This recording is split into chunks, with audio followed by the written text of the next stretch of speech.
Ali really doesn't, I think, need all that much of an introduction, because if you've arrived here, you already are probably familiar with the extraordinary body of work that he has. Recently, in my review for 200 Meters, I said one of the great pleasures of all the films that Ali is in is just the sense of surprise and depth that he brings to every role.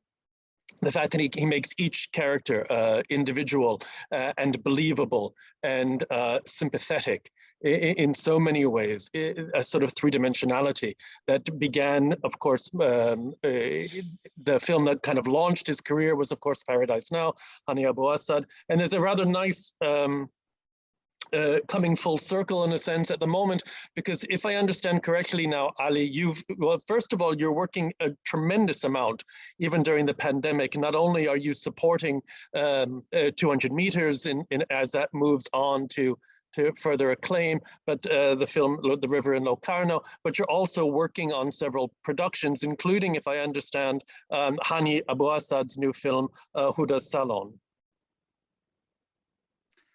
Thank you, everyone, first of all, for this amazing introduction, Rabia, Amani, and Jay, and hi to everyone, to the audience. Well, yes, like Huda's Salon, we just like we just finished shooting it. I think it might come out this year in Toronto Film Festival, if I'm not wrong. So now I'm busy with two different productions shooting, and one is a Netflix called The Swimmers by the director Salih Husseini, and the other Moroccan local film by Hisham Ayoush. So yes, I'm between like the two productions now. But you've also, sorry. Yes, go ahead. No, I was going to say, but you've also been working quite a lot in the last, I'd say, couple of years. Hany's film, yes. Of course. There's the Terrence yes. Malick film as well, which yes. is quite a funny parallel, I suppose. And I can only imagine as an actor what it must be like to maintain that kind of parallel. It's really you know, it's like in our business sometimes, like you have really gaps, and you don't find project, like really good project that you can participate in, and all of a sudden like many good projects that come to you at the same time. So you have to really deal with that, and it's not easy sometimes, like especially in the this period of time. I wasn't like sure this time like I would be busy as much as I was, you know. I couldn't imagine, like during the pandemic I did almost like 3 or 4 projects. One was like Estonian, one the other was Huda's Salon, as I mentioned, and the third one was with Terrence Malick. So all of them like was I was fortunate enough like to do them this period like without really having any break. So I think like also like to go between different characters, between different genres, between different like directors, one by one, it's a bit really hard, like for your soul, for your body, for your mental thinking, and for me as I like to work, you know, I need some break between project to another project, especially like when you do something really deep and character with complexity, with a lot of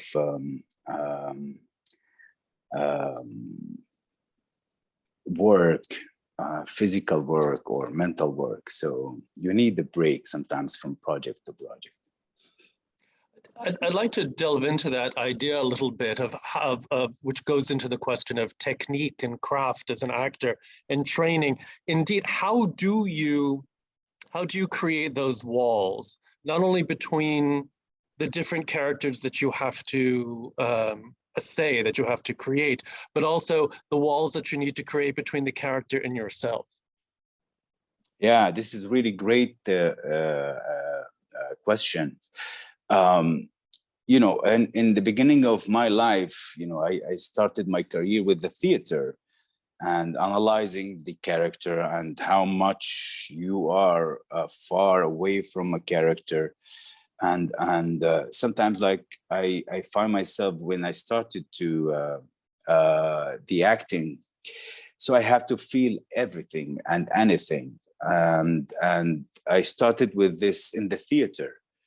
And I discovered the first time when I come to, of course, like you learn technique and you learn about your feelings and about how to use the feelings when you use them, and when you sometimes like you use technique, feel.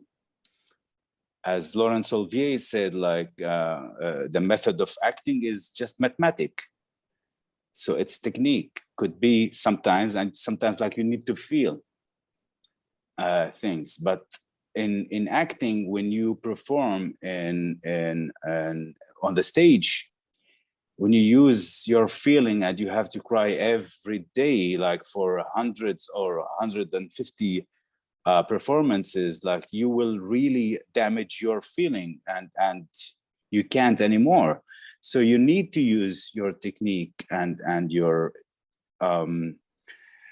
as I describe it, I feel like we, the actors, supposed to know all the feelings of the human that we are, and we are the best to control them and how to really bring them into this moment. Sometimes I feel, but sometimes I can bring it to you without me feeling, but I make you feel that I feel.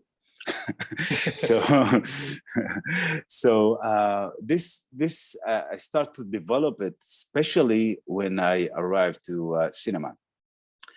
And cinema, the best in cinema, like I discover slowly that the camera, no matter what, if you are empty, then you are empty. The camera will see you. And the best thing I discovered and I learned during my career, that the camera can read your thoughts. So this is really one of the amazing things that I really study. And that was like one of the first lesson, actually, I got it from Hany that, you know, I consider Paradise Now as my first feature. And I remember myself, I come from theater, so I have to work really big and I have to reach the audience somehow. But one note he gives me, and he really, I think he's captured all my method in cinema and how to act. He said, like, just think, and if you don't think, the camera will see you. The camera can really read your thoughts. No matter what you think, I can see. So I think this helped me a lot for like this was the key, let's say, in cinema.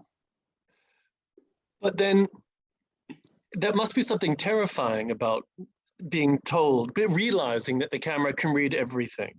How do you relax in front of a camera, especially as you say you come from a theater training? That had to have been quite almost a traumatic experience to suddenly realize that there's this machine with a man or a woman behind it who are going to see everything. Yes, you know, this was really difficult for me. You know, I told you, as I didn't really study camera. I didn't study cinema. I didn't study like even acting in front of camera. I study like acting in general and on stage.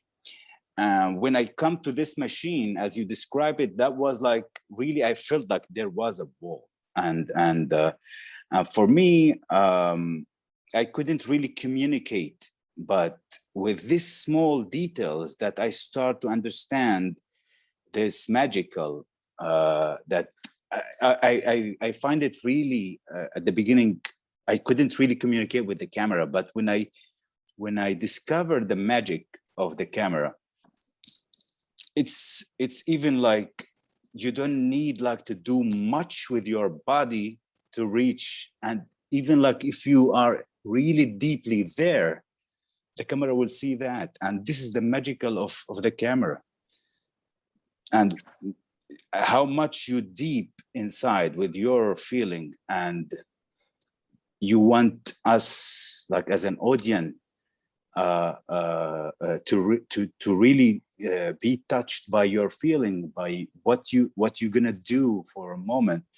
So the camera can reach that and see that. And this hilarious, like for me, when I discover it and I start to work with it, and enjoying it. When you start to enjoying it, and then like you don't need this wall to be there.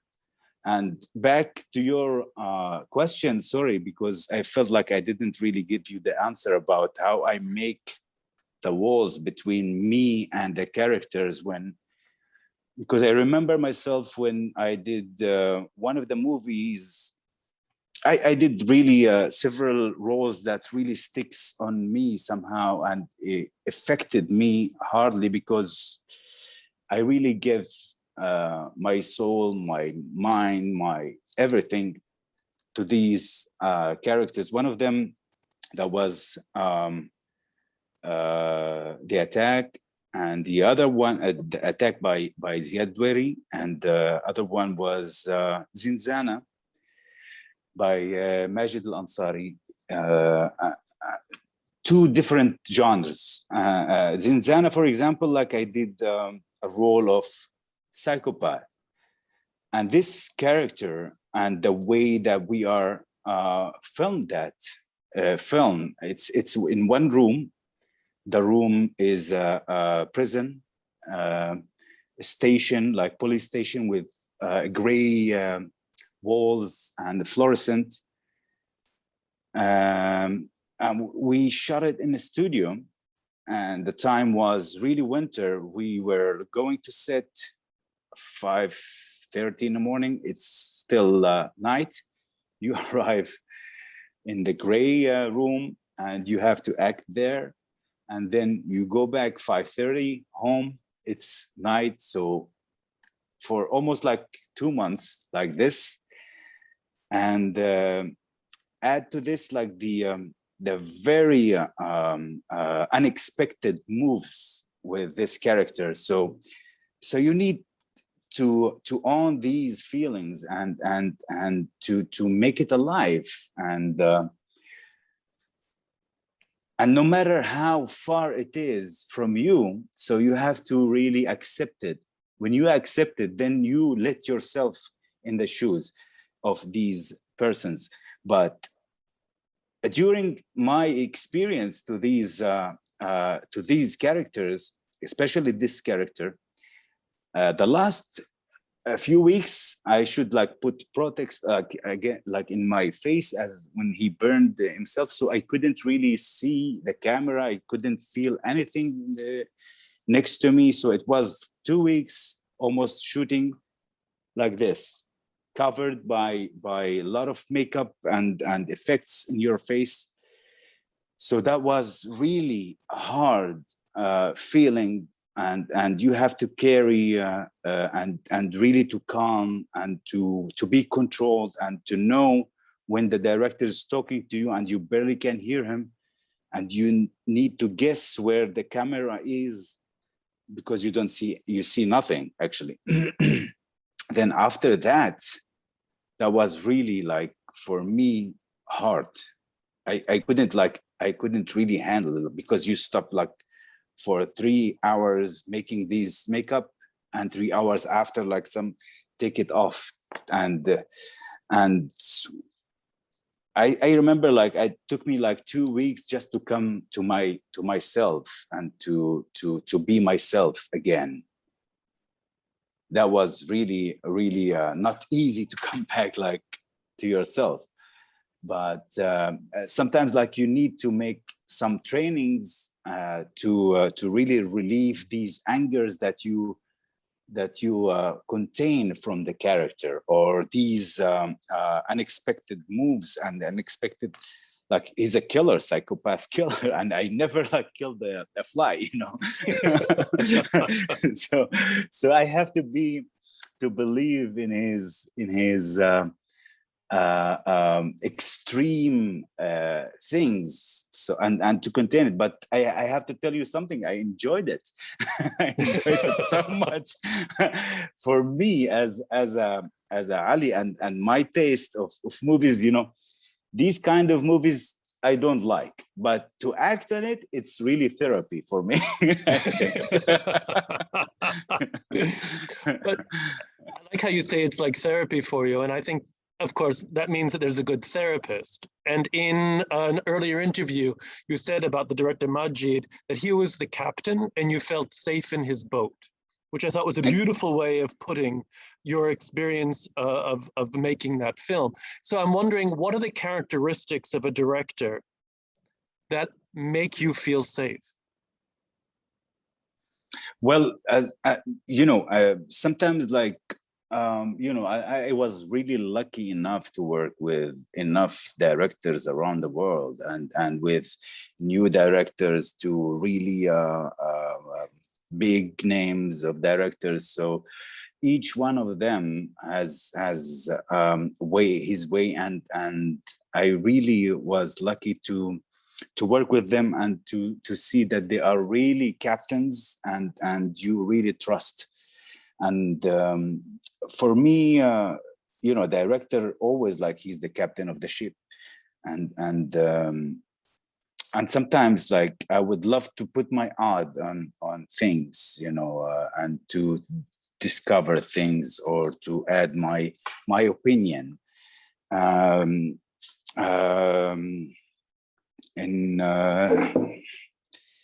I lost what I want to say. Sorry.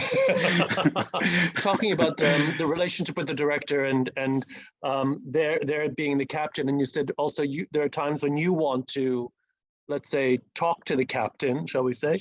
Yes. To see where to go. Yeah, sometimes like you work with non-experienced directors, so you need to really help and to put your own ideas and to try to help and try to put your ideas to make things like looks better. But some directors I really learn from their experience and the way they are working, and like Peter Kosminski and the amazing Pete Berg, that I worked with him first time in America was The Kingdom, because the fact he was also an actor.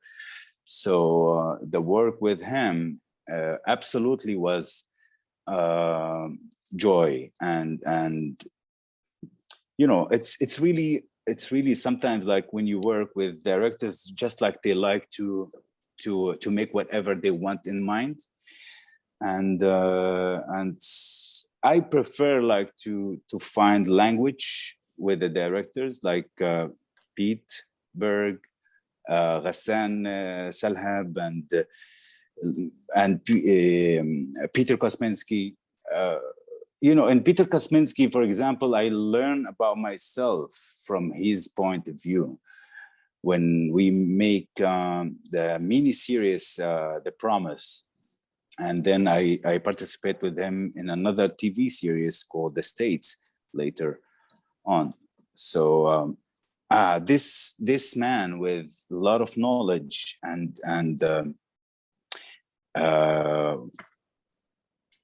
you know, he have his own vision, his own way, but also he's open for many many ideas, many suggestions, especially like when it comes to fact. Mm-hmm. What do you mean by when it comes to fact? When it comes to fact, like historically, or when it comes like to a cause, like sometimes like I have my point of view about the thing, he have like opinion, and then like we listen to each other, and I bring my things, so we do the best for the scene. So this was like, I think like this way of talking between you and the director is the best solution, like to make things better. And yes, that's it. I think. So when you say for you one of the signs of a great director is when the director teaches you something about yourself. I found that interesting that you said it teaches you something about yourself rather than teaches you something about the character you're playing. How does that balance? Yeah. How does that work? It works when sometimes like you really trust the director, and you trust his way, and sometimes like you feel safe with him, and no matter what, like you don't feel any threat, because some directors you feel as an actor, you know, I need to do something like this and that. You always like feel sometimes like not comfortable with the character. You need to do things to try. This is my opinion about the character. So as an actor, I have to put my opinion about the character. You wrote it, okay, it's yours. But when it comes to me as an actor, I have to put my interpretation about this character and how I see it. That's why I do it in my way, and you do it in your way, and the two characters will be super different, because my point of view and my interpretation to the character is different.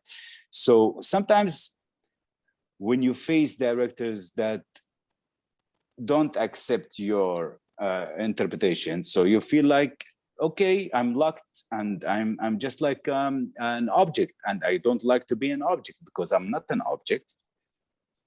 Like this, you can see sometimes like this this way of working with Elia Suliman. Elia Suliman is a magnificent director, and I love him so much. He's a super intellectual, and his cinema is like really portray is like art. But acting as an actor, I don't feel the joy as an actor, you know, because I feel like I'm an object. I'm just like part of this amazing paint. Yeah, that's it. I'm not bringing any feelings that can really. He can tell you a story. He can move you with the elements that you can see in the frame, but he don't need my feeling. You understand what I mean? So that's why I'm saying like I prefer like to work and to bring my own things to a character all the time, you know. No, I couldn't agree with you more about Elia Suleiman's work, which I also adore, but it's choreography. Exactly. He almost wants you to remove the emotion from you as a figure, so he can move you around. Absolutely. Earlier when we were talking about the camera, it was interesting. You called it it. You referred to it as a sort of inanimate object, but of course there's a person behind the camera, the cinematographer, and that's somebody who rarely. Generally, there are conversations with actors and directors about their relationship, but I find it interesting that we rarely talk to an actor about the relationship with the cinematographer. When we talk about falling in love with the camera or the camera falling in love with a person, but we don't talk about the person behind the camera and the person in front as individuals. Do you have a relationship with the cinematographers while you're shooting? What's that like? Always, I can't really ignore him, with the focus puller, even with the people who work like behind it. And like it's always because we are team, especially like the DOP, I always like try to understand the way he's shooting, what shot he's gonna shoot, I always with communication with him because he is the DOP, as you mentioned, and without me, I just come in front of him without having this conversation between his vision and the director together, and me to be part of, because I'm the one who is going to be in front of this camera. So somehow when I spoke sometimes with the DOP, I understand what the director telling me to do that I couldn't really understand, but in his way, I understand something that I couldn't figure it out. And sometimes in shot, I need to shoot a scene, but all of a sudden, I find myself in a really, so I understand where I stand in the frame sometimes, why we shoot this frame and how we shoot it. So I give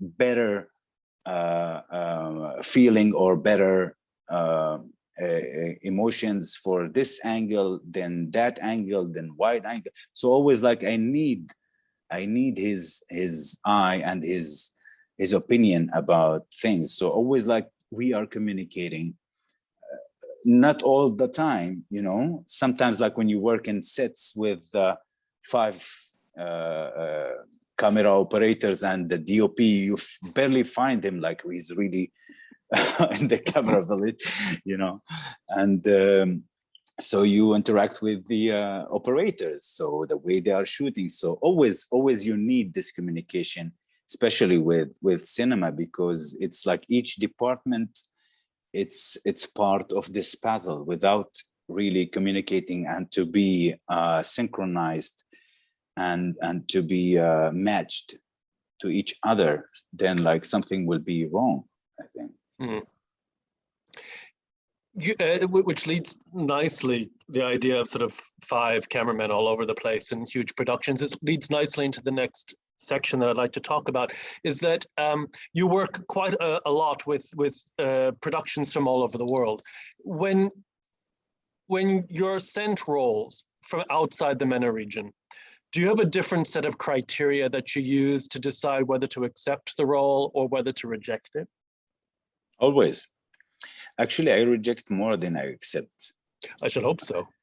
Yeah, of course. Really, sometimes sometimes when you start your career, you need to really. I remember myself. I of course, in the theater. I remember myself. I wanted to do anything, just to prove that I am a good actor. And I can do, I want to show my talent. I want to do anything just really to be, and that's not wrong. This is really good and to do. But in cinema, it's today, especially, it's a powerful, and it can reach anyone, especially cinema, TV. So for me, it's very important to choose what to do, because it can reach really many audience around the world when cinema can approach each and everyone as a medium that can really gives you a point of view about a specific group of the world. In my case, as a Palestinian, as a Muslim, as an Arab, or whatever. So today, if there is a project, for example, that can really shows these this part of the world or badly, and they represent like against my beliefs or different from the reality that really can show them a strong, like extremely wrong. So I will reject, or I can say my point of view. If you are accepted, then I will find a way to accept it. For example, I got an offer for a film that has to talk about our about Oslo Accords. Yes, and the Oslo how we call it, the agreement between Palestine and Israel. So I find many elements that can't be, they're not there. So I think I spoke with the director. I tell him what I think.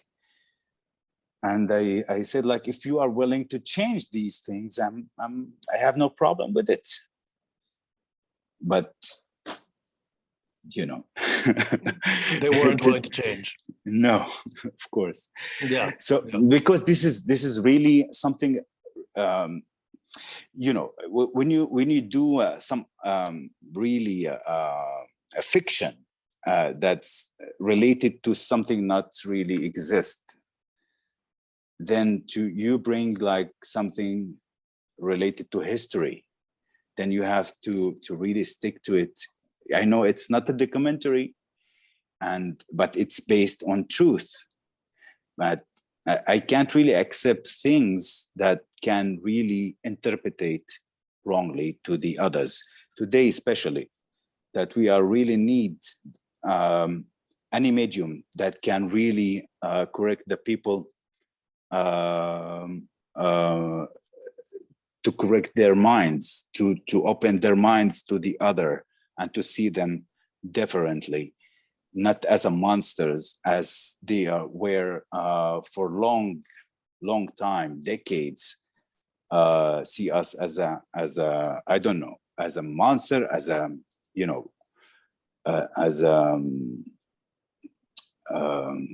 terrorist or as a bad guys. So for me, it's very important to choose these kind of roles today. And I think now more than ever before, people are much more aware of the importance of representation and how that affects all of us, what we see. Identity politics, of course, is also becoming a major influence in the film industry. And so there's a movement where, for example, it's people are fighting that if there's a Muslim character in a film, it should be played by a Muslim actor. If there's a gay character in a film, it should be played by a gay actor. Where do you fall on that line? Do you think that that is something that's necessary, or should we be looking really more at individual cases rather than making blanket statements? Well, it depends. Actually, really, it depends. Like I don't put these things in these categories. I really work with open mind to anything, and this is how it should be. As an actor, you should do anything and any character. It's not just like one way, and this is the thing. I as an actor, like, you have to be really open mind for everything, anything. And I think in our industry is really huge and big, many elements around you, and you have to really find your way and to find your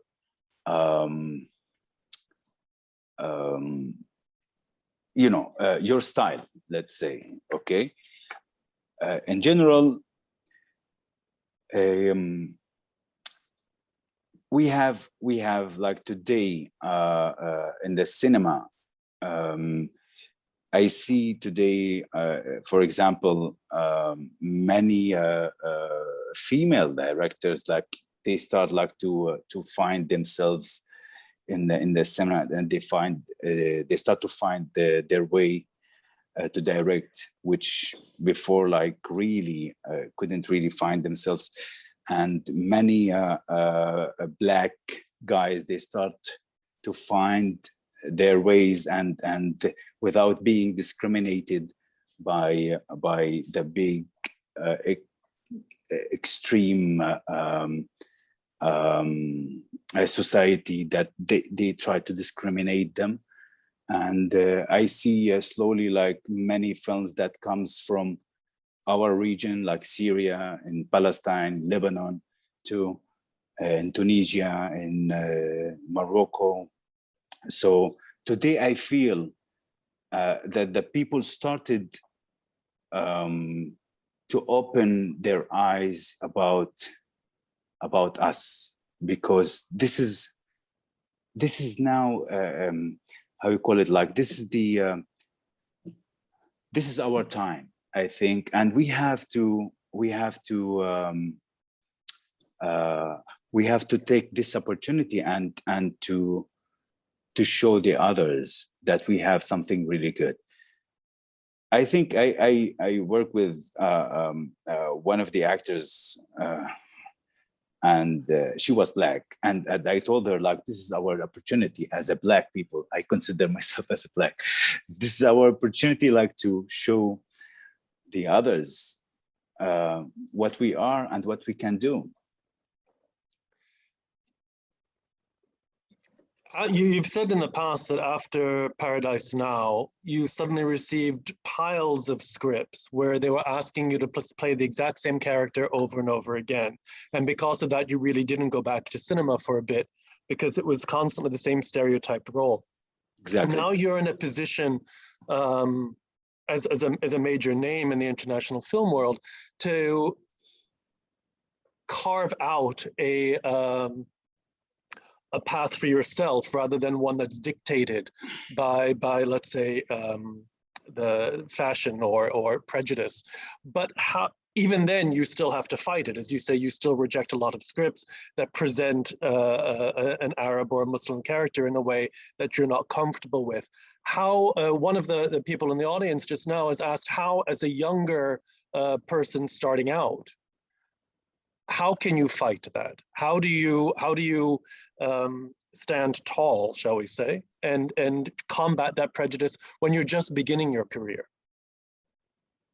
Yeah, you know, it's not easy to say that, like, because, you know, it's a word. You say it, you fight. It's been like really, it's like fighting is not to give up. You know, it's not to give up, because I started my career not acting. You know, I finished acting school and immediately, like, I go to the theater as a housekeeping. So I was so proud of that. You know, I really, when I did it, all my mind was there on the stage, because I saw my colleagues, they were on stage acting, and I was like hanging the lights on the stage for them. So I lied them the best as I can, because I want to be there. So for me, these moments always like didn't come from me, like didn't go away from my mind, from my willing to be there, my faith, you know, my beliefs. So always I believed on myself and I wanted to be there. So no matter what, finally I find myself on stage, and from stage, I didn't dream to be an actor in front of cinema. I didn't want that. This wasn't my dream back then. My dream was on stage. And when it comes to the camera, I start to love it and to live it. And after Paradise Now, you know, I find myself like, okay, in a different, the same, I'm doing the same thing, but in a different medium. But okay, wait a minute. I didn't want to be there, but I fell in love with it. But where is my suggestion? Like, I need to do more. And then like what I got, as you mentioned, like, is the same stereotype of of roles. So, and then I remember myself, I did like a small role in a TV, and then I really like, I just, okay, this is what I got, like I need to do it. I did it, and then all of a sudden, like the whole people all around, like, oh, I saw you on the TV. I said, what? I just did it. I didn't think for a moment somebody will see that. And then I found myself like famous for what, like I said, what the hell? This is really, really a dangerous thing. I said, like, okay, I have to pick things. And you know, it's between to pick and to get offered and to do auditions and to you know, it's a very, very complex combination, and that you have to really make your way forward. You know, nothing is absolute, and you always like between doing audition to be accepted and to pick. Even you get accepted and okay, I did the audition, okay, I give me the script, and then like I'm not sure I'm gonna do it. Yeah. So it's my opinion then. And you still have to pay the rent as well, so you have to do Exactly. something to make sure. Exactly. This is the thing. This is the thing. I really sometimes, like when I reject things, so I really was in a big trouble. Yeah. Not just now, but also in other interviews you've given, when you talk about the theater, there's something almost wistful, and you get kind of emotional about it.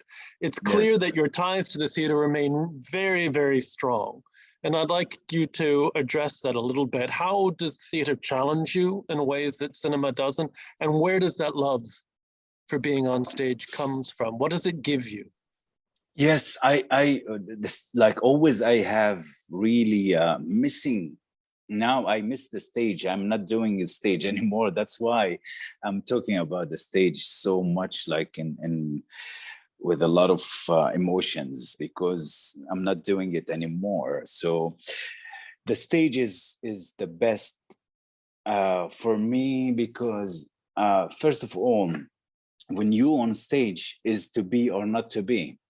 And when you when you have to be, then you have to be for 1 hour and a half or 2 hours, and you have to control like 100, sometimes like 800 person on stage with your energy, and you have to control their feelings, to control their emotions, like you have to be there, and everybody is with you. And you decide, like a magic, you put them in that box, and you make a magic, and it's like every day, and it's like the feeling of standing on stage and the reaction between you and the audience, and I call it the dancing between the dance, and it's like two it's the meeting between the love and his beloved one. So it's like, it's a romantic, it's a harmony, it's a ceremony, it's everything. I can't remember myself like every night, even that I was experienced every night before I get into the stage. All my body was shaking like a little baby until this moment. Like when I go to the stage, I still shake with this, but this feels, gives me a lot of adrenaline and a lot of good feelings that you can really go to amazing places that you cannot really, that cannot be exist. But unfortunately, I'm not doing it anymore. So I'm really missing it. And I tried, 2 years, I think 2 years ago, to come back to the stage. unfortunately, it didn't work. It was me and Saleh and Saleh Bakri and Ghassan Abbas. So unfortunately, we wanted like to do something for Mrojik, Samuel Mrojik, but it didn't come out because we were busy with cinema with contracts. Fine. I think the time will come for you to be back when the call becomes so strong, because I think a lot of people would love to see you on stage. Do you think that in terms of theater casting, there's less of a sense of stereotype than there is in cinema? I mean, do you feel that it would be easier for you to take on Shakespearean roles, for example, than it would on stage, than it would for a casting director in cinema to say, ah, yes, Ali's the person I want for Midsummer Night's Dream? You know, it's not about easy or difficult. You know, it's about, like, you know, when you talk about Shakespeare, it's Shakespeare. You know, everybody is dreaming to do Shakespeare because Shakespeare, for example, like, it's a classic. And I did the classical, I did Shakespeare, I did Chekhov, I did Tennessee Williams, I did Arthur Miller, I really did from Molière, Commedia dell'arte. So I did many things, and many comedies, many tragic, many, but these, when you go to classicals, for example, like, you know, these are classicals and there is a process, you do it, and it's a discovery of these periods, and you want to do it. And the question is if it's easier or not easy, like, for me to do these kind of roles on stage. Not easier, but just, do you think that when people are looking to cast different roles, classical roles, do you think that there's less of a sense of stereotype, that casting directors and directors in general are more willing to accept an Arab actor in a classical role? I can't really be objective of that thing, you know. It's really you know, in our theater here in Palestine, like, we don't have really big, huge theaters. But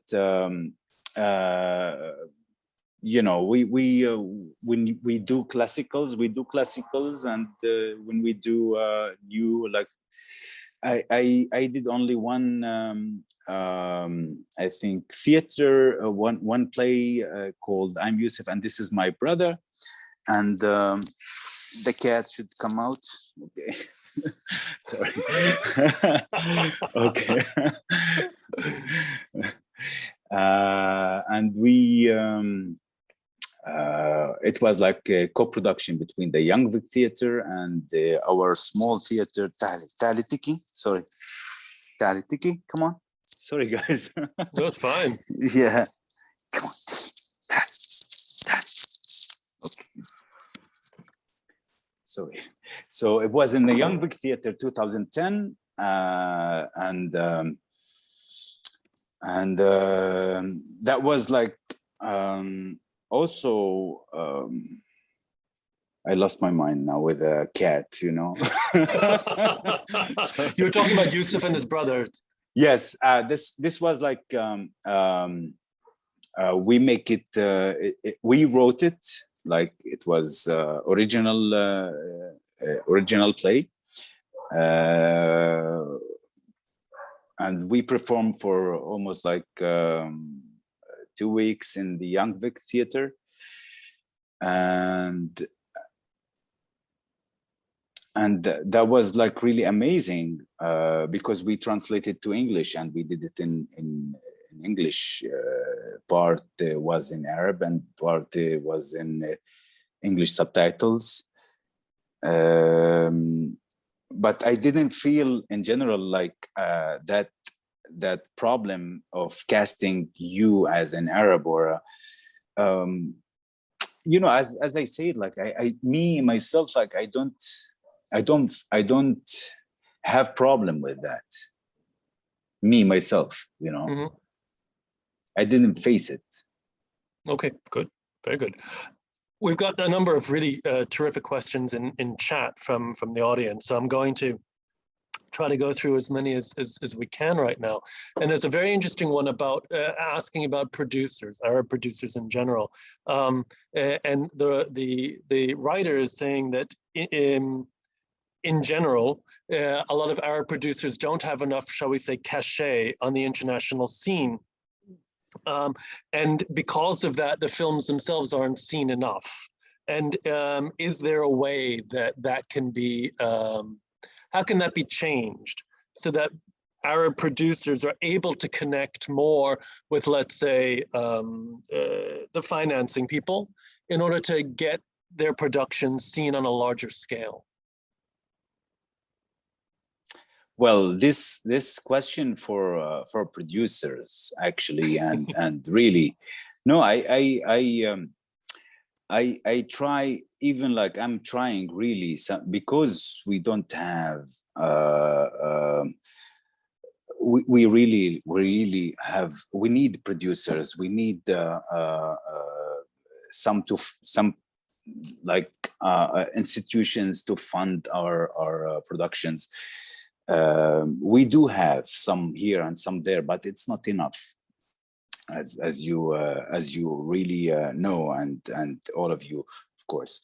But you know, most of the producers, they really fight really hard to get their films be financed, and then like they have to show it to the world, to the Arabs, and to the Arab world, and each audience today have their way. You know, today I don't know, like if there is cinema and they can really see the local films or the blockbusters. You know, it's like you need to find the concept or the how you call it, the where you can really sail, or how you can reach your audience. It's not easy today. Yeah, I'm not sure that it's ever been easy, actually, but Never. Yeah, never. Yeah, and it's certainly a frustration for all of us who are following film from the MENA region, that not enough festivals look at them, or if they look at them, they think, we have one Lebanese film, okay, we can write off the entire region, or if we have one Egyptian film, okay, we don't need another film from the MENA region. So it's this is one of the things that really I would say, for example, like I come from, as you mentioned, like this is one of the problems of funding. Like, okay, no matter what today, for example, the problem of funding, you have to really also give the financing. They start like to change your way, like to interrupt with your narrative of the script sometimes, because they have to change it for many reasons, because this is not working for me. I give you the money, I have to change many things. So you are related to these this institution, or this whatever producer that comes from outside, and he control your artistic way of doing these films. So I don't know, like there are some individual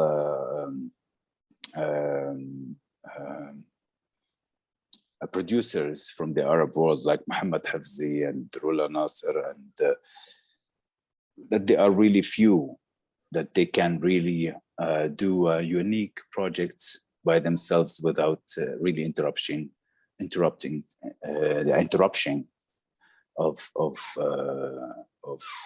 you know, other funds or.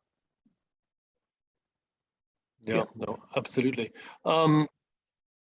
Given your position now, though, as a recognized name, I would think that you have more freedom if you wanted to expand.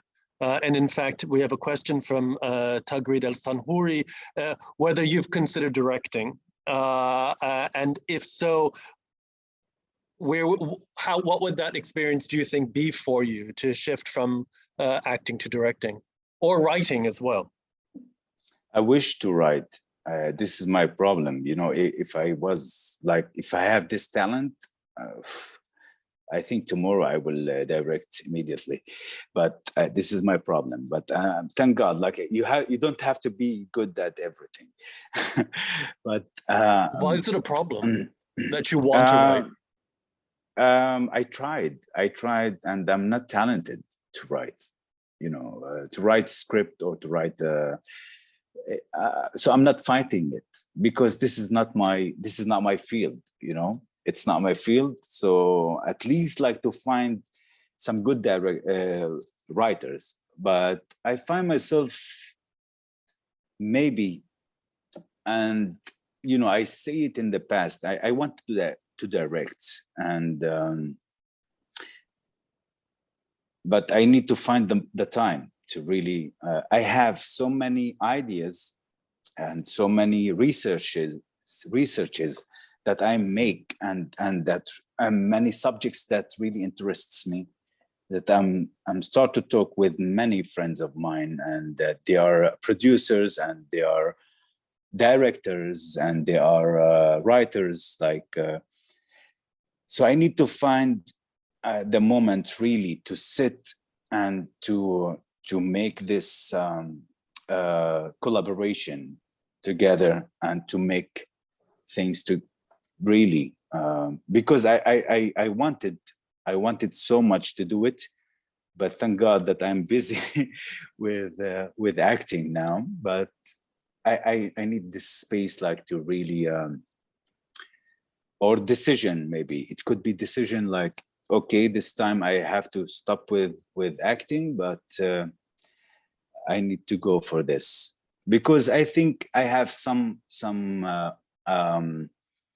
two subjects that I think it's necessary and it's worth it to do it, because if I want to do something as a director, I need really, because I believe that nobody can do it better than I do. You understand? So I think there are two subjects that I want to do them as soon as possible. Great. You have to go for it. Absolutely. I will.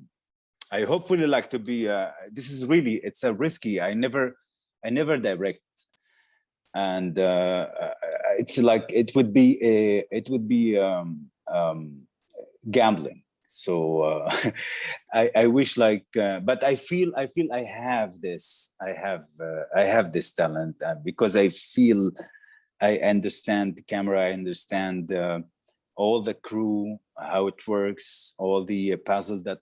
So I think I can. One of the directors said to me, Ghassan Salhab said to me, "I know you're gonna do your own film soon." I said, "Why you say that?" He said, "You're gonna direct." I know, without me telling him, you know.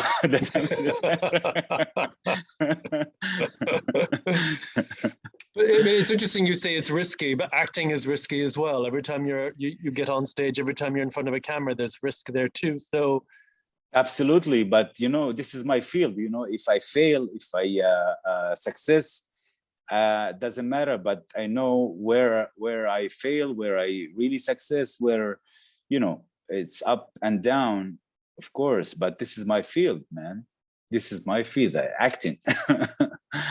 And there's an interesting question that's come in about, which goes back to what we were talking about, of building those walls between yourself and a character. Which is easier for you? Is it more challenging to play somebody who's closer to yourself, or somebody who's completely apart from any person you are? Exactly. You know, this is the best of my career, like my profession.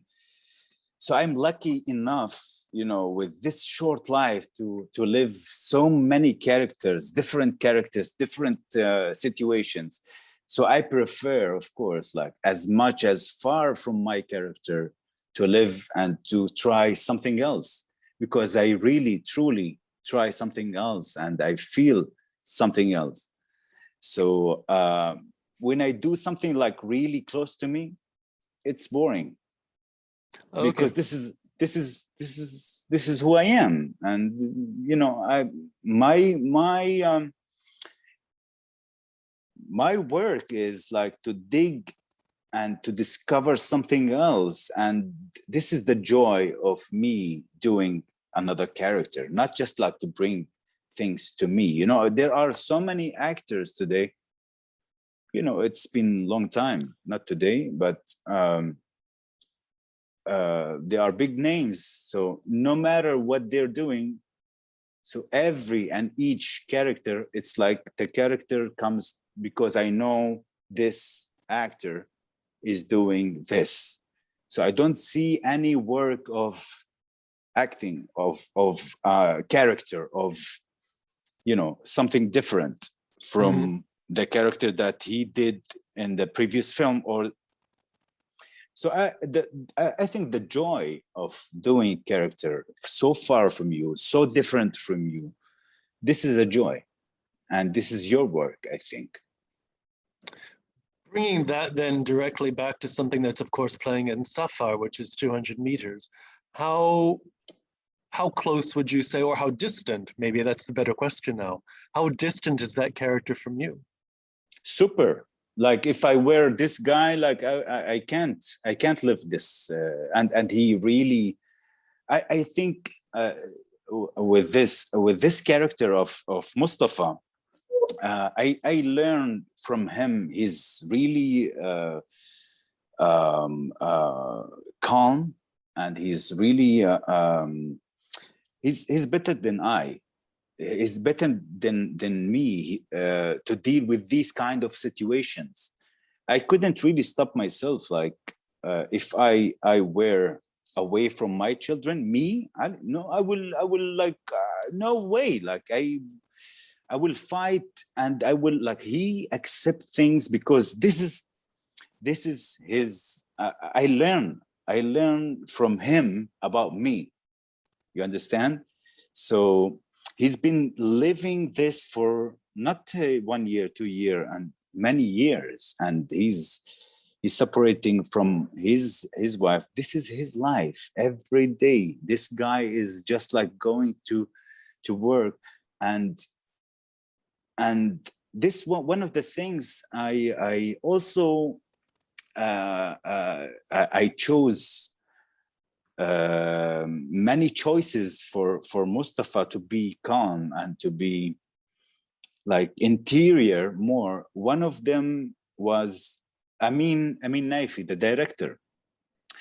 The director, so he wrote this is his script, and I spent with him like really long time. We work on the script, and each word was there. I was asking him, why is that? Why you wrote this?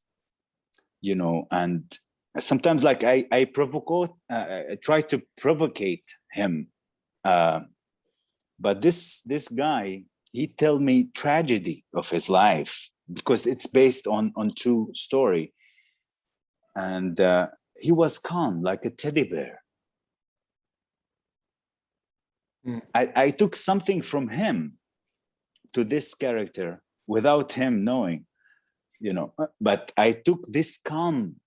This is his personality, and he's telling me like he's suffered from going from this city to another city to another city for a checkpoint to another checkpoint to another checkpoint, and it takes like the way from Tulkarem to Ramallah, for example, like half an hour.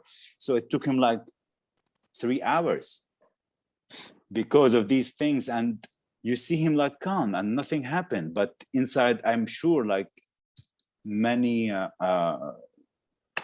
things happen, and so for me I learn from Mustafa about myself and about controlling your sometimes anger.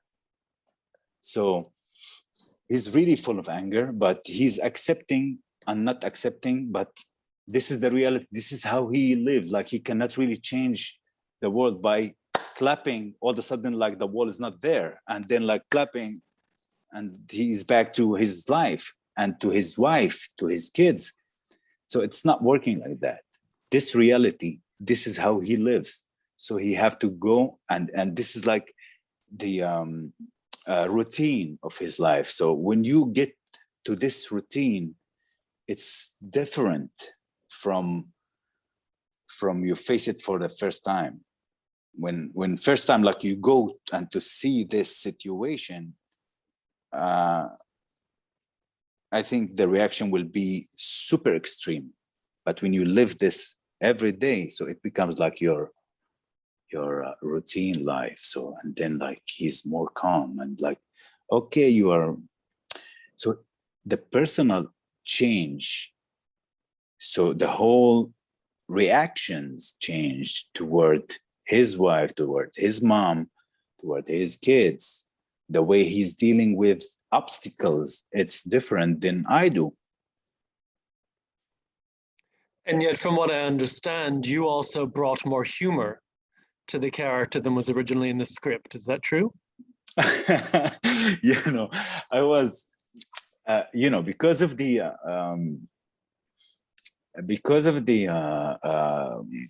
I tried, like, you know, I tried really to stick into what Ameen's reader wrote, and his vision about the role of Mustafa. So I wanted like to really go with this, and I think my choices was just to stick into this narrative and to this line, and really to go for it. And then we find out, like, with all the journey around, you know, then we have the old characters of the workers that they are meeting together. So we need like some, we needed like some humor around. So I was happy like to see some humor. I said like, I wish I can do these roles like better than Mustafa himself, because he's so oppressing, you know. And yeah, we find like so many humor around that can make really the journey better, because this helps also dramatically the whole journey, and it gives you like some breath, and not really to feel sad or bad or whatever you feel like the people can feel in this moment. No, absolutely. From moment to moment. I'm looking at the time, and I see that we've already gone beyond our set limit. So I want to. Is that good or bad? For me, it's great. Believe me, I could go on for another hour or more with you, but I don't want to take advantage of our position here. But I just want to thank everyone in the audience who's stayed with us, who's asked questions or just listened. That's great. Go to films.